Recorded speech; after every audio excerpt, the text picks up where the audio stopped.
Bueno, muy buenos días para todos los que se conectan en este momento a nuestro Facebook Live de Salud con Pensar. Hoy con un tema para seguir acompañándolos en estos tiempos que ahora se han denominado la nueva realidad y es un tema de mucha relevancia por estos días y es nuestra salud emocional, dado que para alcanzar un bienestar completo debemos tener tanto salud física como salud emocional. En la mañana de hoy nos acompaña Paola Daza. Paola es psicóloga de nuestro programa de cuidado emocional, nuestro programa de cuidado emocional de Compensar. Paola, muy buenos días, ¿cómo estás? Bienvenida. Buenos días, Ángela. Muy bien, muchas gracias. Qué rico que nos acompañes y que podamos hablar un poco de este tema el día de hoy.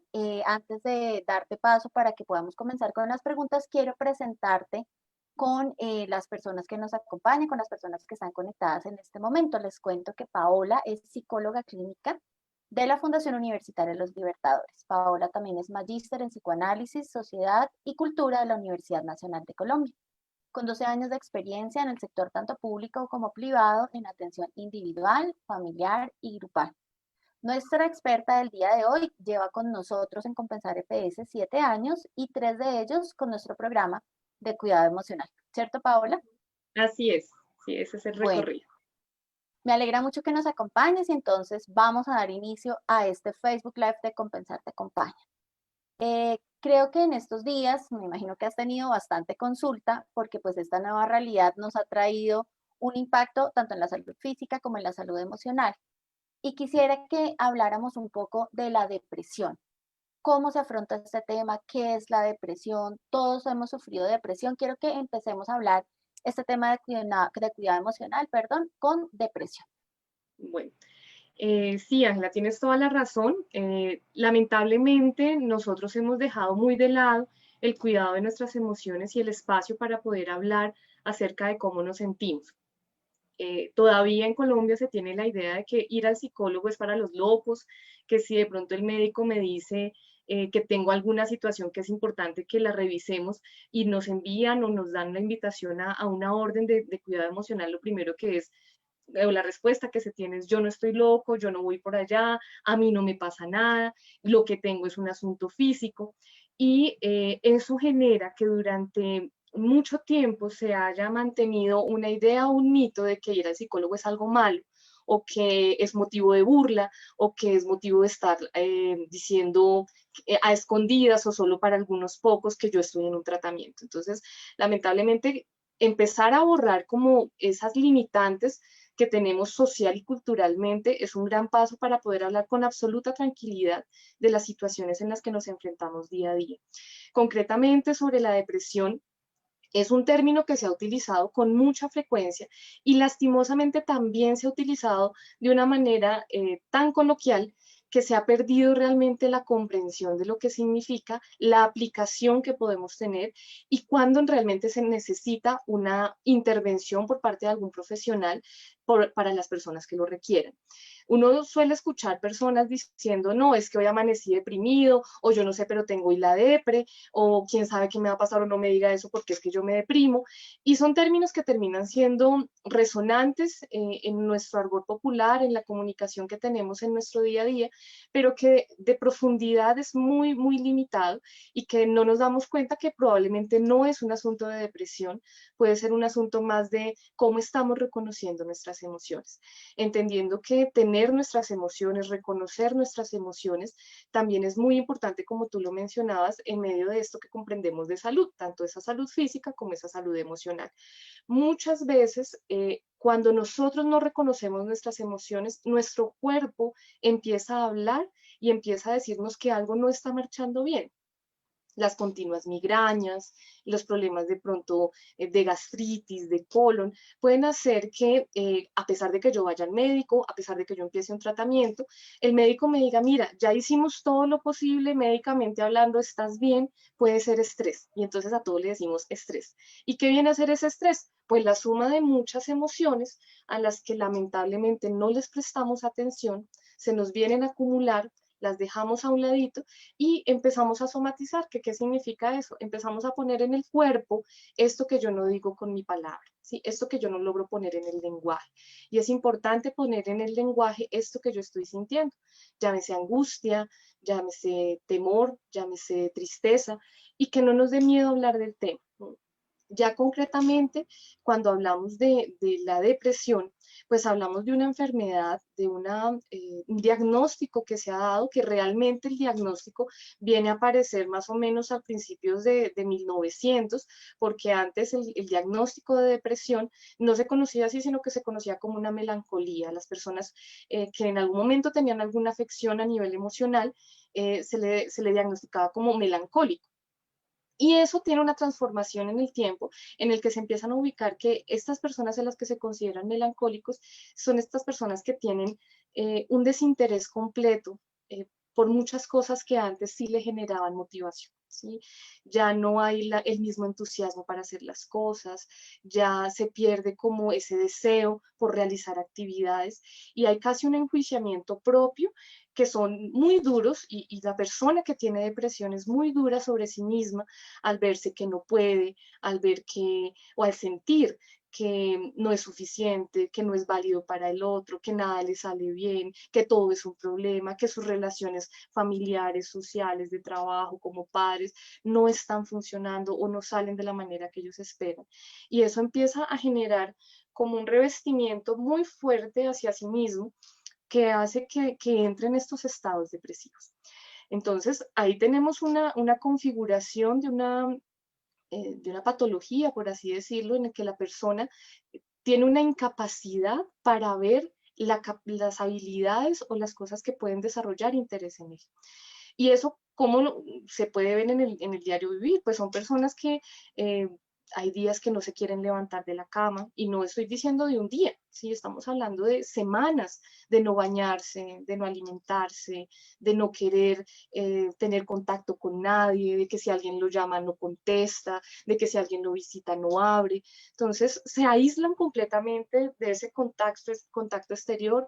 En algunos momentos hay llantos, en algunos momentos mucho más radicales y mucho más fuertes puede haber hasta un suicidio, ¿sí? Entonces es un tema muy, muy complejo para que de pronto yo diga o cualquier persona diga, porque hoy no sé, no me fue bien, estoy deprimido, ¿sí? Y es una invitación a que en nuestra comunicación también empecemos a tener mucha más pausa de cómo realmente nosotros comprendemos qué es la depresión y comprendemos que una persona que tenga este diagnóstico y necesita ayuda, no es de que él se esté haciendo o ella se esté haciendo, de que es que le quedó grande la vida o que definitivamente no se dé cuenta de lo maravilloso que está alrededor suyo, sino que hay una fuerte convulsión dentro de esa persona, hay un desinterés tan fuerte que le cuesta realmente poder salir adelante. Ahora con el tiempo, pues con todo lo que hemos vivido frente a la pandemia, tuvimos una gran situación que efectivamente a muchas personas los confrontó frente a esta nueva realidad. Y claro, por lo menos en el programa de cuidado emocional que nosotros venimos haciendo pues, un acompañamiento ya desde hace 3 años, vimos cómo empezaron a aumentar las cifras de consulta de la angustia que generaba el estar aislado, pero no solo es el aislamiento, es el asunto de reconocer que hay muchas cosas que no teníamos control, ¿sí? Nos enfrentamos a una situación de desconocimiento, nos enfrentamos a una situación de temor, nos enfrentamos a una situación de incertidumbre, nos enfrentamos a lo fatídico de la muerte, ¿sí? Porque empezamos a sentir que personas cercanas empezaban a morir, que no pudimos hacerle las despedidas en los ritos fúnebres que siempre estábamos acostumbrados, por lo menos acompañarnos en familia, estar 1 o 2 días tratando de entre todos sobrellevar ese dolor. Y lamentablemente hasta en eso nos cambiaron las reglas del juego. ¿Sí? Hasta en eso nos dijeron, si son mayores de tal edad no puedes asistir, si son menores de tales edades no puedes asistir, tiene que ser un espacio cerrado. Muchas familias quedaron con duelos no resueltos justamente porque lo último que recuerdan de su familiar fue haberlo entregado en el hospital o en una ambulancia, entrar a una UCI, después decir ha fallecido y no tener como el encuentro y lo visible de este cuerpo que es de mi familiar para poder despedir. Entonces queda una sensación de desvalimiento, de desconcierto, de angustia, que no es fácil recuperar esa confianza, ¿sí? De alguna manera uno tiene cierta confianza hacia los líderes, hacia los médicos, hacia la ciencia, hacia la estabilidad económica, pero todo esto se nos desplomó. Entonces, todo esto que nosotros teníamos de alguna manera seguro, que creíamos que era seguro antes de la pandemia, pues ya no se volvió seguro. Y eso desencadenó muchas emociones. Insisto, miedo, la angustia está presente, el enojo también se pudo haber presentado, la sensación de frustración de no poder hacer nada, pero no todas ellas nos desembocan a una depresión, ¿sí? Sí es importante reconocerlas, sí es importante validarlas, sí es importante decir, bueno, en este momento, frente a esta situación, ¿qué estoy sintiendo? ¿Sí? Y sobre eso que estoy sintiendo, ¿cómo lo estoy sobrellevando? Porque lamentablemente también hay una invitación que nos dicen coloquialmente y es controle sus emociones, tenga emociones positivas, sea positivo y verá que las cosas van a cambiar. Y nos han invitado recientemente a una búsqueda continua del éxito, una búsqueda continua de la felicidad a toda costa. Entonces, si tú no te muestras feliz en redes sociales o si tú no estás siempre contento y alegre con todo, entonces no estás bien. Y eso hace que las personas también se restrinjan en esa expresión emocional o crean que ellos por no estar a la par de esta eh, invitación que nos hacen socialmente, ellos están mal. Y entonces empiezan las comparaciones. Yo que no tengo la misma casa, el mismo carro, los mismos hijos que Pepito, entonces yo estoy mal. Yo que no soy profesional, entonces yo estoy mal. Y eso hace que pues ahí también empecemos a ver cómo esos enjuiciamientos empiezan a ser más fuertes y eventualmente nos pueda aparecer esa depresión. Entonces, cuando hablamos, pues insisto, desde todos estos cambios que se presentaron y de ese encuentro con lo desconocido y con ese encuentro con la desprotección, eh, empezar a decir de esta situación, cuáles son las emociones que me están acompañando más tiempo. Es el agotamiento de estar encerrado porque no tengo que hacer, es el temor de mi salud o el temor de la salud de mi familia, es el enojo de no ver una solución pronta a esta situación, o es que yo me estoy señalando a mí que yo no puedo, que yo no soy apto, que yo, hay una postura diferente. Entonces, sí la invitación es o por lo menos en este tiempo, una invitación implícita que no sé si todos logramos optar y tomar esta invitación, que fue de para, reflexiona, mira qué tan fácil para ti es parar, mira qué tan fácil para ti es escucharte, mira qué tan fácil para ti es detenerte y darte cuenta que las cosas no tienen que ir demasiado aceleradas y ahora qué vas a hacer con todo eso. Cuando paras y dices, ya no puedo salir a hacer las mismas cosas de antes, ahora tengo que estar en mi casa, ahora tengo que estar con mis papás, con mis hermanos, con mis hijos, con mi pareja. O sea, ¿qué tanto nos permitimos parar y decir, en medio de este ritmo de vida acelerado y para los que vivimos en ciudades grandes como Bogotá o ciudades capitales, el ritmo de vida siempre es muy acelerado y eso hace que espacios de parar nos tomen por sorpresa y nos desubiquen de lo que nosotros hacemos. Entonces, ¿cómo afrontar ese tema? Pues de entrada es permitirnos hablar sobre eso, permitirnos decir, hay algo en mí que siento que no está muy bien, hay algo en mí que siento que me está afectando, que puede que no sepa muy claramente qué es, pero para eso podemos tener una escucha con un profesional que podamos ubicar esto es depresión, esto no es depresión, o qué es esto, qué es lo que te está pasando. Yo ahí quiero hacerte dos preguntas para puntualizar en el tema de depresión y avanzar con la siguiente pregunta y es, ¿la depresión diagnosticada se puede o no superar sola? Y la segunda, ¿la depresión podría estar también relacionada con episodios de ansiedad o son cosas totalmente diferentes, Paula? Mira que bueno, empiezo con la primera. Hay que tener mucho cuidado con los diagnósticos también. Si bien que nos diagnostiquen ya nos da un horizonte para decir, bueno, esto que me está pasando no es algo pasajero, no es algo que tengo que pasarlo por alto, al contrario, tengo que prestarle atención, pero también hay que tener mucha precaución porque lastimosamente nos identificamos con un diagnóstico. Entonces nos pasa mucho con usuarios de cualquier enfermedad. No me presento, soy Paola, sino soy, mucho gusto, soy hipertenso, mucho gusto, soy diabético, mucho gusto, soy depresivo. Entonces, eso cambia muy fuerte la visión que tú tienes sobre ti mismo porque dejas de ser tú para ser una enfermedad. dejas de ser tú para empezar a ser solo síntoma. Y eso pues también nos va a afectar un poco en el cómo tú te reconoces a ti mismo. Entonces, Ok. ¿importante el diagnóstico? Claro que sí. Que tengamos diagnóstico nos invita a que avancemos en ese proceso, pero no, yo lo digo normalmente en los grupos, no nos casemos con los diagnósticos. ¿Podemos salir de ellos? Claro que sí, ¿sí? Como también podemos tener una tristeza intensa o una tristeza pasajera, claro que sí podemos hacerlo, pero ¿qué necesitamos? Efectivamente, cuando yo siento que esto ya me sobrepasa y necesito ayuda, pues pedir ayuda. Y esa ayuda no es solo decir, voy a donde mi amigo a que me escuche, puede que mi amigo, mi familiar me ayude, pero también hay momentos en los que no, pueda que no sea posible, que eso sobrepase la ayuda que le pueda brindar un amigo o un conocido y que sea necesario mejor la intervención de un profesional.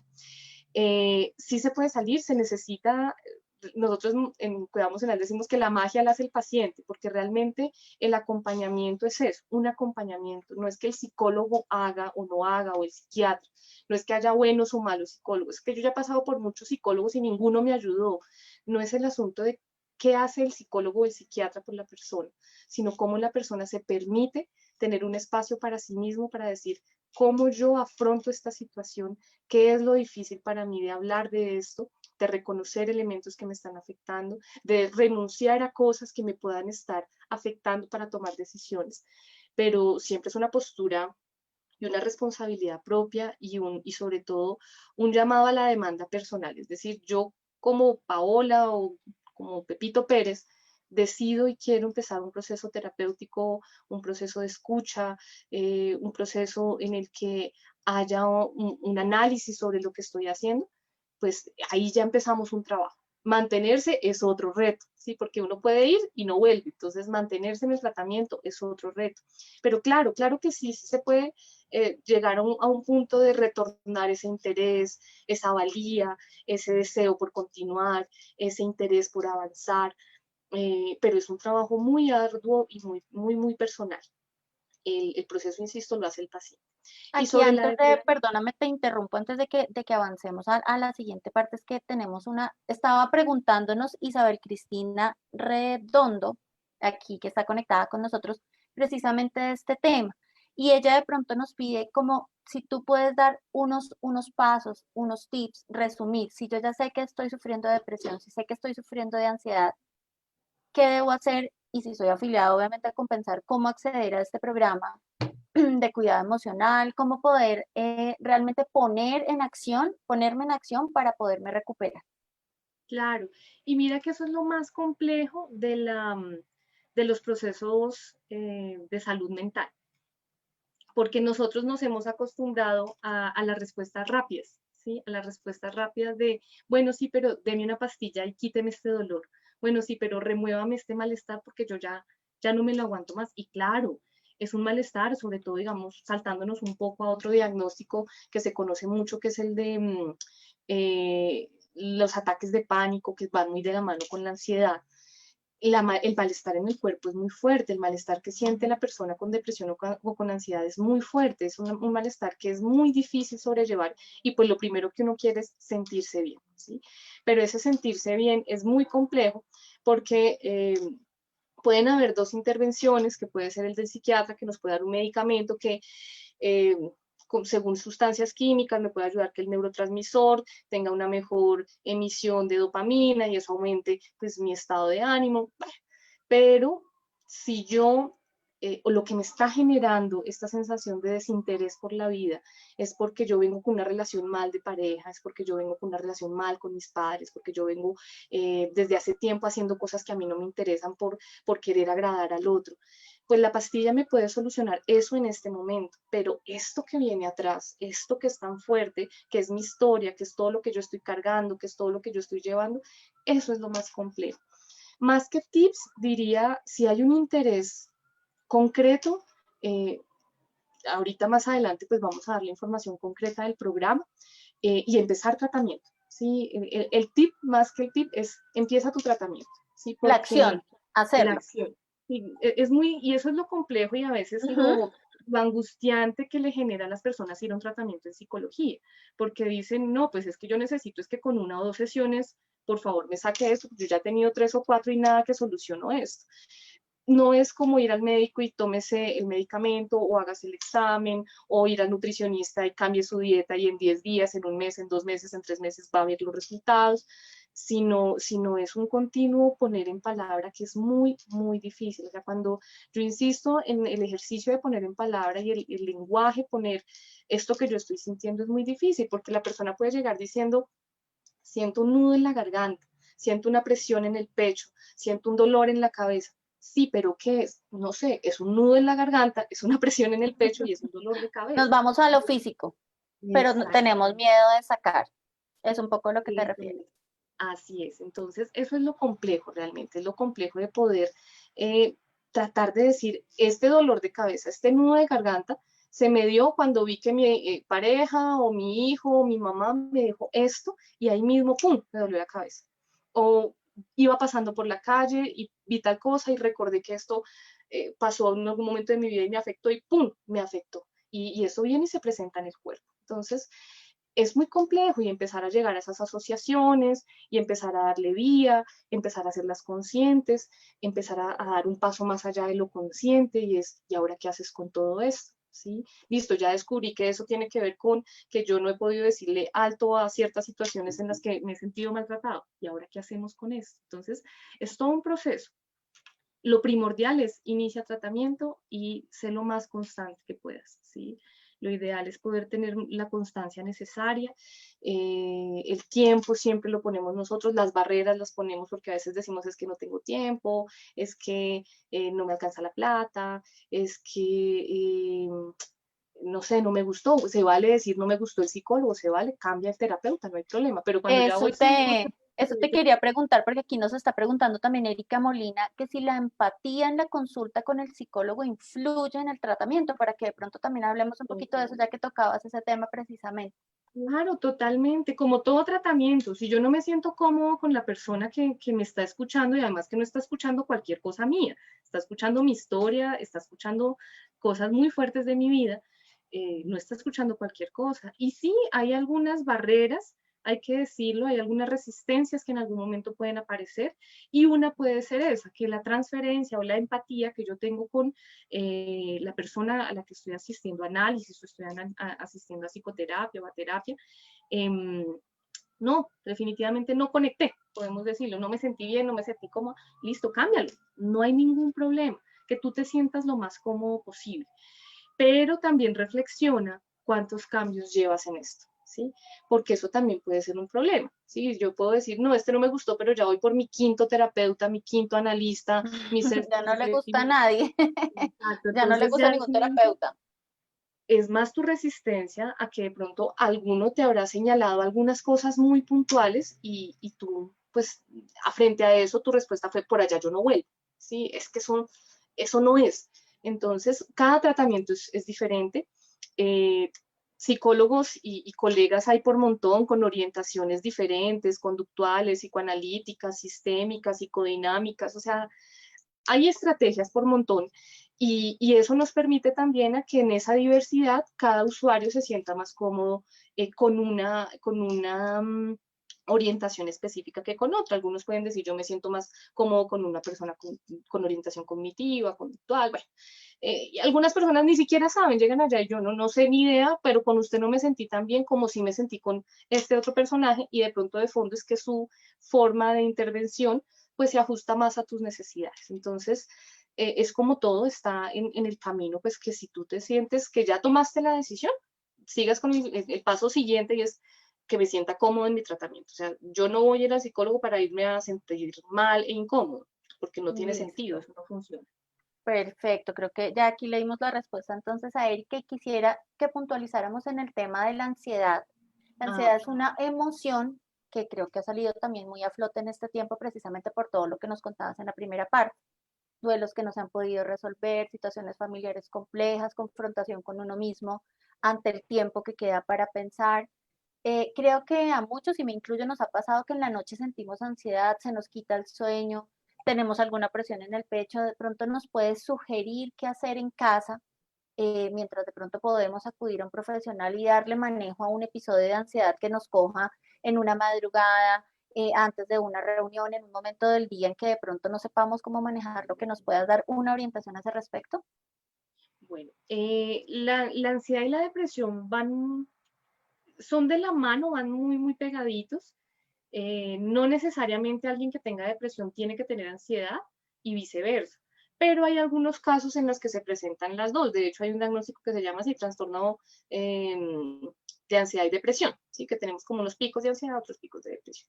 Pero de fondo va como la invitación de algo muy, muy similar, ¿sí? Y es que la ansiedad tiene bueno, pongámoslo así, la depresión tiene unas características concretas y es, no quiero salir y me quiero aislar. ¿Sí? Entonces yo me quedo acá recogido y no quiero salir. Paro, es una invitación a parar, es una invitación, la depresión va muy de la mano con la emoción de la tristeza, que yo me sienta triste no está mal, que yo no exprese mi tristeza, eso sí es lo malo, que yo no lo exprese y me lo guarde, eso sí es lo malo, porque sí puede hacer que yo acumule.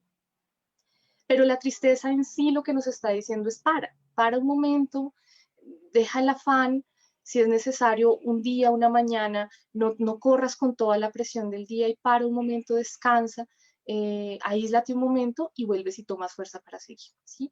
Eso es de la tristeza. Ya en estados profundos de tristeza, si hablamos de una depresión, que ya puede ser pues un tema más complejo como lo señalaba. Pero la ansiedad tiene como esa contraposición, ¿sí? La ansiedad, como tú lo dices, puede que yo esté en la noche y no pego ojo, ¿sí? O me den esos ataques de pánico que es la sensación de quiero salir corriendo. Es tan así que en el cuerpo se siente como si el corazón se fuera a salir. Empiezan unas taquicardias fuertísimas, una sudoración, y las personas creen que en ese momento les puede dar un paro cardíaco, les puede pasar algo. Hay personas que lo describen como yo sentí que me iba a morir porque era una sensación que nunca, nunca había percibido. Y la ansiedad sí se presenta como con ese afán de salir, ¿sí? De correr. Entonces tenemos una depresión de quédate quieto y una ansiedad de corre. Entonces tenemos ahí como esas dos contraposiciones. Y en la ansiedad, pues también hay que ver qué es lo que nos genera esa ansiedad, ¿sí? Volvemos al asunto pues, de los tips. Algunas corrientes y algunas personas les funciona, les sirve hacer relajación, mantener una buena higiene del sueño, procurar como estar muy alerta frente a qué le generan esos elementos o cuando se desata un ataque de ansiedad. Eh, y en ese momento puede funcionar, al igual que la pastilla. De hecho, a personas con diagnóstico de ansiedad se les da como el medicamento, ¿sí? Entonces, en el medicamento puede tener esa respuesta inmediata de parar el síntoma, pero volvemos a lo mismo. ¿Pero qué te está generando la ansiedad? ¿Qué es lo que te está diciendo a ti, tus emociones, que debes salir de ahí? ¿Sí? Porque tu cuerpo y todo tu ser se está disponiendo para que salgas de esa situación. ¿Sí? Y para que salgas de esas situaciones que es necesario que empecemos a escucharnos con mucha más pausa, con mucha más cautela, de qué es lo que me está diciendo en este momento esta enfermedad sobre lo que pasa conmigo. Un ejemplo que lo recuerdo mucho de un colega que aprecio mucho, él nos explicaba un poco lúdico el asunto de las emociones con la fiebre. Y eso de ahí lo tomé también pues para comentarlo y compartirlo en estos escenarios y es para los que son padres, cuando hay fiebre, lo primero que da angustia frente a la fiebre para que no se llegue pues de pronto a estados convulsivos y demás en los niños, se les da un Dolex, ¿sí? Para que baje la fiebre. Pero la fiebre no aparece porque sí. La fiebre es un síntoma de que algo interno está pasando, es un mecanismo de defensa del cuerpo frente a algo que se está defendiendo justamente el cuerpo, que puede ser en la mayoría de los casos una infección. Yo le puedo dar doles a mi hijo para que le baje la fiebre, pero la infección va a seguir ahí. Yo puedo hacer relajación, yo puedo tomarme el medicamento, pero la ansiedad va a seguir ahí. ¿Sí? Lo que hay que mirar es de fondo qué genera la ansiedad. Entonces, claro, insisto, la respuesta es muy fuerte, es muy angustiante, por eso se buscan respuestas prontas. Podemos, insisto, ver y acoplar como estas opciones, relajación, mirar higiene del sueño, pero si esto continúa y yo digo, por más de relajación que haga, yoga, higiene del sueño, pastilla para dormir, nada me está haciendo, porque a veces llegamos a ese punto, doctora, es que yo ya he hecho todo y nada me va. De todo y nada. Ujú, ujú. Entonces ahí es cuando uno dice, pues por más de que queramos callar el síntoma, por más de que queramos callar la fiebre, va a volver a retornar. Y mira que los problemas para dormir, pues es eso, todo el tiempo queremos ocuparnos y también coloquialmente nos dicen, mire, es que eso es falta de oficio, lo que le falta a usted es ocupación, ocúpese y verá que deja de pensar en bobadas. Y entonces nos metemos en eso de tengo que hacer mil cosas y hago y hago y hago. Y en la noche, cuando ya no puedo hacer nada, cuando ya todo el mundo está tranquilo, calmado y ya es mi momento de dormir, de descansar, eh, no puedo pegar el ojo justamente por eso, porque es que ya llega ese momento en que yo vienen mis pensamientos, vuelvo a recordar que esto me afecta, que esto me inquieta, ¿no? Ya no me puedo como evadir de mis pensamientos y entonces, ¿qué pasa? O tengo sueños entrecortados, es decir, sueños muy desgastantes, con pesadillas, sueños que agobian, entonces como que continuamente se despierta la persona, o sencillamente no duermo, me da insomnio, porque sé que en el sueño también se vienen a reflejar algunas cosas que me incomodan.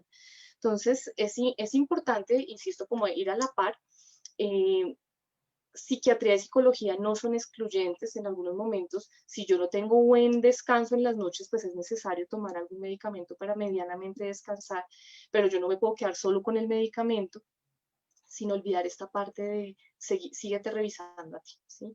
Entonces, insisto, sí podemos ayudarnos en esos momentos, pero esa es la ayuda momentánea, como tú dijiste, ese es el momento Perfecto. mientras tomamos y Mientras le continuamos. damos curso al resto. Yo ahí escuchándote pareciera un tema muy de adultos, pero en esta salud emocional creo que también incluye a los niños y a los jóvenes. Quisiera que nos contaras un poco en este hilo conductor de esta charla de la mañana de hoy, si hay un grupo poblacional más afectado que otro, si los niños y los jóvenes también se pueden ver afectados en su salud emocional, que nos cuentes un poco cómo ha sido en estos meses que ya van 7 meses de pandemia, cómo ha sido este tema de la salud emocional en la población.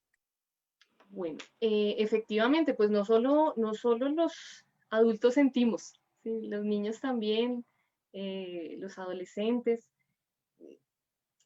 Cuando nosotros empezamos a recibir un número incrementado de consultas.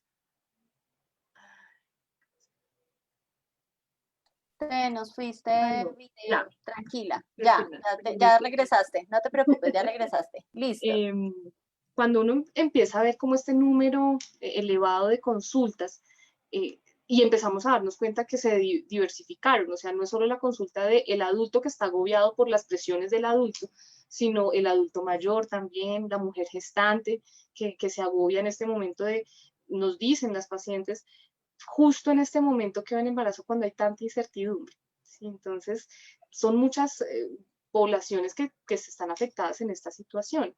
Mm, Hay unas cosas concretas para cada población que uno podría como ir delimitando y viendo cómo se afectaron en mayor o en menor medida. ¿Sí?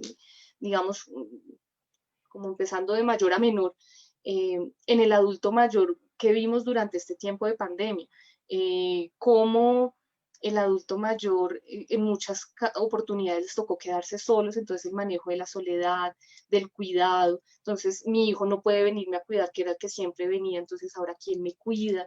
El uso de la tecnología, porque bueno, de alguna manera uno se conectaba eh, pues las personas más jóvenes nos conectábamos desde celular, computador, pero enséñale a tu abuelito o a tu papá de 60, 70, 80 años a conectarse por videollamada, que a veces no tenemos buena audición, que a veces no tenemos buena visión, entonces es muy complejo también para ellos, fue o ha sido muy difícil.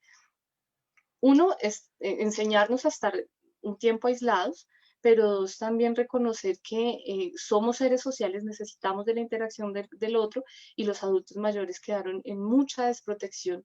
Lamentablemente, también con todo este tema social, muchos quedaron sin empleo, muchas familias quedaron sin empleo y eso también tuvo un impacto para estos adultos mayores que a veces ni siquiera tenían una pensión o no tenían como ese apoyo. Entonces, ahí tenemos un factor social sumado pues a lo emocional. El adulto promedio que trabaja pues tenía otras preocupaciones, trabajar y cuidar a los chicos en casa, trabajar y hacer todas las cosas de la casa, cocinar, organizar, estar pendiente de todo, también olvidar a veces se olvida como ese tema de pareja, entonces ahora como que los dos estamos corriendo de lado a lado, si el dinero no alcanza porque alguno dejó de trabajar, si tengo que asumir todas las responsabilidades yo solo o yo sola, entonces hay muchos factores que también generaban incertidumbre en el adulto. En los jóvenes que veíamos, pues los jóvenes sí estaban más pendientes de sus redes sociales y entonces como que el cambio ahí no fue tan drástico porque pues ellos ya venían en ese contacto frecuente con amigos. Pero sí es un tema de ahora la socialización, porque si se le estaba explicando o se les estaba invitando a los jóvenes, oigan, por favor, disminuyamos uso de tecnologías, interactúe más socialmente, pues ahora cómo. Entonces era también empezar a decir en familia, ven, juguemos, hagamos juegos de mesa, ven, hablemos más tú y yo, porque no nos podemos cerrar todo el tiempo en este computador, que eso Así también ha es. sido un tema muy complejo por el tema pues escolar, sí, es que Ujú. antes teníamos chicos que estaban de manera presencial y ahora pues tenemos chicos que están conectados, muchos de ellos 8, 7 horas todo el tiempo al computador con 15 minutos de pausa y después sigan estudiando con tareas y trabajos. Entonces, el uso de la tecnología, el uso de las pantallas aumentó, tuvo un aumento mucho más grande en todos, pero concretamente para las personas en edades escolares, llámese universidad, colegio, jardín, eso tuvo un efecto ahí bien complejo. Digamos, en la parte social con los jóvenes había como esa limitante y es como la invitación también a pensar nosotros como familia, cómo estamos proporcionando otros espacios con ellos que no sean de uso exclusivo de la virtualidad.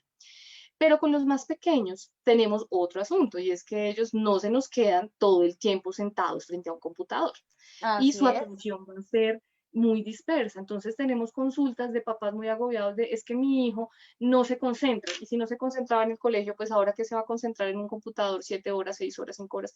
Es una exigencia muy alta, muy fuerte para la que tampoco estábamos acostumbrados. ¿Sí? Entonces, y eso también implica que papá y mamá estén acá acompañando a los chicos para que realmente hagan las cosas. Y pues papá y mamá en muchos de los casos también tienen que trabajar o también tienen que hacer otras cosas en casa. Entonces, ha sido muy fuerte. Yo creo que a todos nos ha afectado en mayor o en menor medida, pero concretamente con los niños y con los niños escolares y preescolares, pues tenemos ahí como otras formas de vínculo con ellos. ¿No? Tenemos niños que apenas están de 1 o 2 años, que se esperaría que entraran a edad pues a jardín, a compartir con otros niños, que ya son muy temerosos porque todo el tiempo, prácticamente llevamos el año en que ellos no han Ujú. interactuado con otros niños, no han Con la interactuado con familia y extraños. eso. Ujú, Exacto, con el núcleo, pero más allá de eso no, y que de pronto ahorita ujú. que hay un poquito más de apertura a salir, ya empiezan a tener como esas reuniones familiares y hay como esa distancia de eres un desconocido. Entonces, en los niños más pequeños es un trabajo fuertísimo de cómo volvemos a interactuar socialmente con el otro con unas nuevas reglas de juego, ¿sí? Porque es interactúa, saluda, pero no eres, este afecto, esta manifestación de afecto cercana, esa sí no la puedes tener, ¿sí? Con los que ya veníamos en el colegio, jardín, primero, segundo, pues la parte de primaria es, tú ya venías con un ritmo de estudiar, de tus relaciones, de tus amistades que no son tan conectados a las pantallas, hay un vínculo social un poco más cercano y ahora hay que cambiarle y decirle, si vas a ir al colegio, no puedes abrazar, no puedes celebrar, no puedes molestar de la misma que antes, los juegos de contacto no se pueden hacer. Entonces también es decir, tenemos, insisto, como la primera parte de enseñar a los más chiquitines a socializar y a los que ya no son tan chiquitines esa socializa pero de otra manera, ¿sí? No como venías acostumbrado. Y a pesar de que los niños, entre más pequeños, los hemos visto muy receptivos a su cuidado personal, particularmente yo tengo 2 sobrinas y ellas son muy juiciosas, muy chiquitas, ellas de 2 años, son muy juiciosas con el uso del tapabocas, muy juiciosas con el lavado de manos, ellas mismas son las que levantan las manitos y se lavan las manitos, o sea, ellos han tenido, esa es su nueva realidad, la receptividad de todo lo que está pasando y fácilmente se han acomodado, pero ya con los que somos un poquito más grandecitos y que veníamos de otras dinámicas y otras formas de relación, esa transformación nos cuesta un poquito y el reto real es para los profes de cómo hacer no solo un aula segura con distanciamiento social, sino espacios de esparcimiento seguros, que es muy complejo. ¿Sí? Porque es cómo juego con el otro sin contacto, cómo me relaciono con el otro sin esto que por mucho tiempo yo pensé que estaba bien. Entonces es muy complejo y es un reto muy grande al que se ven enfrentados en este momento los colegios. Ahí que estamos hablando de colegios, Paola, y de niños en edad escolar, ya muchos colegios empezaron y están por empezar en lo que queda de octubre a regresar, incluso las universidades ya lo tienen planeado para el próximo año. ¿Qué recomendaciones nos puedes dar ahí a los padres que tenemos niños en edades escolares para asumir este nuevo reto de regresar a una realidad tan diferente? ¿Y qué les podemos decir a esos niños para que puedan estar un poco más tranquilos, para que comprendan esa nueva realidad? Hablemos un poquito de esa situación en particular, porque hay muchas mamás conectadas en este momento que de pronto les puede ayudar mucho esas recomendaciones que puedas dar de ese manejo de emociones en esta decisión de dejarlos ir, no dejarlos ir, si los dejo ir, cómo darle curso a esto de una manera segura. Claro. Y mira que ahí hay otro factor que también hay que poner sobre la mesa. No solo los chicos van a volver al colegio, los papás ya han vuelto a trabajar. Y entonces una cosa es tener a mi hijo en casa y yo en casa, que ha sido difícil, pero pues estamos todos en casa, a decir, yo me voy y con quién te quedas tú. Entonces hay muchas familias que sí o sí requieren o necesitan el regreso a clases para que tengan como esos tiempos de mientras trabajo y regreso, pues mi hijo por lo menos está en el colegio, ¿sí? Pero frente a eso, que hay unas familias que pueden tener la opción de decir si lo envío o no lo envío, y las que definitivamente no hay otra opción, sino que hay que enviarlos, la recomendación, como te decía ahorita, es mirar qué tan conscientes o qué tan familiarizados están los chicos con todo el cuidado personal. E insisto, yo me atrevería a decir que los chicos en eso han sido muy juiciosos, muy rigurosos. Los que no somos rigurosos somos nosotros como adultos. Nosotros somos los que damos mal ejemplo, nosotros somos los que somos laxos, nosotros somos los que decimos, me ahogué con el tapabocas o no puedo respirar o eso no pasa nada, me lo bajo un poquito. Somos nosotros los que somos más laxos en eso.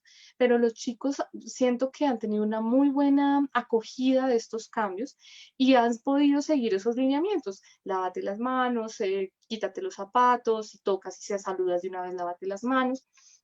En eso yo creo que ellos están muy tranquilos. Sí, insisto, es un reto con relación a que por lo menos los que ya tienen amiguitos en el colegio, pues es la expectativa de voy a volver a estar con mis amigos, voy a volver a interactuar en un espacio solo con ellos, que eso también es necesario y vital para ellos, pero que va a estar bajo el encuadre de otras condiciones. Eh, Ahí yo creo que la comunicación fundamental es colegio y familia, ¿sí? Colegio y padres. ¿Qué estrategias está implementando el colegio? ¿Qué tan seguro como papá o como mamá yo me siento frente a esas estrategias del colegio? ¿Qué tan viables las veo también? Porque a veces las estrategias son, vienes 2 horas, 3 horas y te regresas a la casa y dice, bueno, 2, 3 horas, pero ¿quién lo lleva y quién lo trae en esas 3 horas? Entonces, que no se nos vuelva un asunto más complejo de lo que ya puede estar haciéndose. Entiendo, sé que colegios han enviado en la mayoría de los casos encuestas preguntándole a los papás cómo ustedes consideran ese retorno, lo ven viable, haciendo como un sondeo de cómo está la situación en cada casa y sobre eso han planteado como propuestas para hacerle a los papás. Entonces ahí lo fundamental es poder tener ese acuerdo o esa concertación de ideas entre colegio y familia de cómo van a ser esos cuidados para los chicos y ya evaluar muy bien con los chicos qué tan juiciosos ellos están en ese autocuidado, ¿sí? Igual, el tema tendrá que ser limitado, las aulas, sabemos que nuestro sistema educativo pues es limitado en muchos sentidos, sobre todo el público, que tenemos unas aulas más o menos grandes, pero con 50, 40, 45 chicos, es Ujú. muchos chicos. Entonces ahí también viene la pregunta de, bueno, ¿y acá cómo van a ser? ¿Van 20, van 15, van 10? ¿El profe también cómo va a ser? O sea, es muy complejo, realmente es un asunto complejo, pero que de hacerse, porque pues tendrá que regresar en algún momento, que esas estrategias se puedan construir colegio y familias, ¿sí? Que sean acuerdos que los papás se sientan cómodos, que los papás no sientan que están llevando a sus hijos a Al un punto de peligro, riesgo. a punto de no retorno al peligro. Exacto, y que para ellos también haya cierta comodidad. Paola, por temas de tiempo nos toca cerrar con esta última pregunta. Igual estamos recogiendo porque tenemos varias preguntas, entonces creo que estarás nuevamente invitada y pronto con nosotros. Por ahora Gracias. quiero que nos cuentes, porque nos han preguntado en repetidas oportunidades, ¿Cómo acceder a este programa de cuidado emocional? ¿Cómo pueden hacer nuestros afiliados a Compensar Salud para poder tener una cita contigo, con el equipo de psicólogos y psiquiatras que hacen parte de nuestro programa de cuidado emocional de Compensar? Bueno, Compensar tiene 3 puntos de atención para la salud mental de los usuarios. Uno, a través de plan complementario, las personas que sean plan complementario pueden acceder a su psicólogo, no tienen que pedir cita al médico, eso es una de las cosas exclusivas que tiene plan complementario, pueden pedirlo a través de los canales virtuales, sea por su celular, por internet, vía telefónica, no necesitan orden. Para los que no son plan complementario o no somos plan complementario, que son el régimen subsidiado, porque esto también aplica para régimen subsidiado, a veces está la idea de no, yo como soy subsidiado, yo no tengo esa cobertura, no, Compensar para régimen subsidiado tiene la misma oferta de servicio que para el POS, que para el plan de beneficios. Con ellos, si tenemos en este momento, justamente por la realidad en la que nos encontramos, nosotros antes hacíamos unos encuentros grupales terapéuticos que nos permitían como disminuir un poco nuestras respuestas por así decir, nuestros mecanismos de defensa, de resistencia, para expresar sobre las emociones. Explorábamos un poquito esta parte de manera grupal. Que sea grupal no significa que usted tenga que llegar allá a contar todos sus problemas, a menos de que usted quiera compartir algo personal, ya bienvenido sea, pero no es obligación. Y a partir de eso continuamos con unas sesiones individuales. En este momento, como no se están haciendo pues, encuentros de más de 5 o 10 personas, pues no estamos con los encuentros grupales, solo lo estamos haciendo de manera individual. También con restricciones, estamos haciendo por ahora videollamada o también teleseguimientos, estamos haciendo la atención en este momento. Progresivamente, mientras se van dando las aperturas de todos los servicios común y corriente, pues lo volvemos a hacer en consultorio de manera presencial en las sedes. Cuidado emocional está conformado por un equipo psicosocial que es trabajo social y psicología. Nosotros no contamos con psiquiatría, que esa es la tercera opción o canal que tiene Compensar para el cuidado en salud mental. Uno es plan complementario, otro es con Clínica Nuestra Señora de la Paz, que allá está psicología, psiquiatría, trabajo social, terapia ocupacional, y cuidado emocional, en el que solo está trabajo social y psicología. Es decir, que si yo como usuario actualmente tengo un tratamiento vigente con psiquiatría, debo continuarlo con Clínica de la Paz porque necesito la atención con psiquiatra y lamentablemente cuidado emocional no tiene atención con psiquiatría. Cuidado emocional, entonces, solo hace el acompañamiento, psicología, trabajo social. ¿Por qué estos dos profesionales? Por lo que mencionaba ahorita concretamente con los adultos mayores. Hay muchas situaciones a nivel social que tienen un efecto emocional, ¿sí? Y entonces, si bien nosotros no le vamos a solucionar el problema del desempleo de su familia, de su esposo, de su esposa, de su mamá, de su papá, sí le podemos orientar con redes institucionales que nos permitan vincularlo, capacitarlo, ayudarlo, y en eso el trabajador social, la trabajadora social tiene una gran capacidad de ubicar cuáles son esas necesidades, cuáles son esas redes cercanas a su localidad y de lleno pues ya lo orienta. La intervención es con las dos, o sea, va a tener dos profesionales escuchándolos en una misma intervención, que eso también nos ayuda a tener la mirada pues, de dos posturas para lo que les esté generando algún tipo de agobio. Si yo no he sido diagnosticada, si de pronto yo digo, yo tengo depresión, pero realmente a mí nunca me han diagnosticado, acceda a cuidado emocional, revisamos si efectivamente es depresión, revisamos si efectivamente necesita tratamiento con psiquiatría, de necesitarlo, remitimos de una vez con Clínica Nuestra Señora de la Paz, si no, continúa con nosotros sin ningún problema. Este programa es gratuito, no tiene copago, solo la única manera o la forma para acceder a él es que pidan una cita con medicina general y soliciten el ingreso a cuidado emocional, nada más. Ya con la orden se puede hacer la solicitud de la cita, nuestras citas son muy cercanas también, atendemos todos los días, atendemos de lunes a sábado, de 6 de la mañana a 8 de la noche, o sea, tenemos una cobertura amplia, somos 3 duplas que estamos ubicadas como en las 3 sectores grandes de Bogotá, centro, sur y norte, entonces eso nos permite tener como la oferta de servicio para todos. Y pues la invitación es a que si lo requieren, pues a través de la solicitud con el médico, si van a llegar. No es que el médico haga un filtro, no se preocupen, él solo les tiene que dar la orden para que puedan tener el servicio con nosotros. ¿Hay algún límite, nos preguntan, de citas que se pueda tomar con el programa de cuidado emocional? No, señora, eso es lo Las que bonito se del programa, requieran, las las que que se se requieren. requieran. Y pues Bueno, eso también entonces, va dependiendo de ese avance. bueno, entonces muy seguramente Paola recibirá a algunas de las personas que nos acompañan el día de hoy en su consulta. Muchas gracias por habernos acompañado, muchas gracias por habernos orientado, por esta información tan valiosa de este programa de cuidado emocional. No sé si quieras dar un mensaje pequeño antes ya de despedirnos de esta transmisión de Compensar Te Acompaña. Muchas gracias, Ángela, pues por la invitación, por el espacio, por reconocer que es necesario el cuidado emocional para todos, reconocer que es necesario estos espacios, hablar sobre estos espacios. La invitación más grande es escuchémonos, tengamos espacios de escucha, tengamos espacios en los que nos permitamos no juzgar a nadie, no llegar con el consejo y la solución rápida para todos, sino al contrario, ser muy neutrales, escuchar con mucho respeto el dolor de todos, la tranquilidad, el agobio, la alegría que todos nos pueden transmitir, pero reconociendo que todos somos diferentes, no vamos a pensar igual unos con otros y que es necesario en algún momento solo una escucha. Puede que una persona no necesita que me diga qué hacer, solo necesito ser escuchado y es necesario tener esos espacios que si Compensar les ofrece, pues bienvenidos sean siempre para que puedan tomarlo. Muchas gracias, Paola, por acompañarnos y a todos ustedes, muchas gracias por acompañarnos en esta transmisión de cuidado emocional, salud emocional, que así como nos cuidamos nuestro cuerpo, también tenemos que cuidar nuestra salud de las emociones, nuestra salud mental.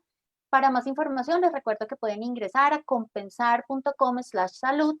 Ahí tenemos todas las novedades de nuestros servicios de salud para nuestros afiliados a la EPS, para nuestros afiliados a Plan Complementario, información sobre prevención, sobre autocuidado, todo el canal que tenemos dispuesto para la atención de reporte de COVID, porque pues recuerden, la pandemia aún sigue, el COVID sigue aún entre nosotros, entonces allí también pueden encontrar toda la información que tenemos para la prestación de nuestros servicios en temas de certificados de aislamiento, consultas de resultados y pruebas y mucho más. Entonces, con esto los dejo. Muchas gracias por habernos acompañado en este espacio. Esperamos que tengan una bonita mañana y que de verdad este espacio lo hayan aprovechado porque Compensar quiere acompañarlos hoy y siempre. Muchas gracias por estar con nosotros. Gracias.